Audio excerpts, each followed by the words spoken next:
Magandang araw, ako po si JM De Jesus para sa Pasada Balita ngayong alas 12. Umapila ang ilang senador at kongresista na gawin lang simple ang pagbubukas ng 20th Congress at ang nalalapit na State of the Nation Address o SONA ni Pangulong Ferdinand Marcos Jr. sa Lunes, July 28 dahil sa sunod-sunod na kalamidad na tumama sa bansa. Ayon kina Senador Loren Legarda at Senador JV Ejercito, hindi nararapat na gawing magarbo o malaentablado ang selebrasyon ngayong taon. Lalo't marami pa ring Pilipino ang patuloy na naapektuhan ng malawakang pagbaha dulot ng mga bagyong Krising, Dante at Emong. Binigyan din ni Legarda na dapat ituon ng gobyerno ang atensyon sa mga solusyong may kinalaman sa pagbabaha at iba pang suliraning pangkapaligiran.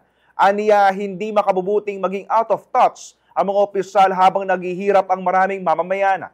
Kaunin dito, inirekomenda naman ni late Representative at House Speaker Martin Romualdez ang pagtanggal ng red carpet walk at iba pang ceremonial display. Bagamat mananatili umuno ang pagiging formal ng okasyon, sinabi ni Romualdez na mas mainam na gamitin ang red carpet sa praktikal na paraan sa halip na gawing entablado para sa kasuotan ng mga dadalo. Dagdag niya, hindi ito usapin ng paglimita sa media access kundi ng pagpapakita ng respeto sa mga nasalanta at pagpapahiwatig ng tunay na estado ng bansa.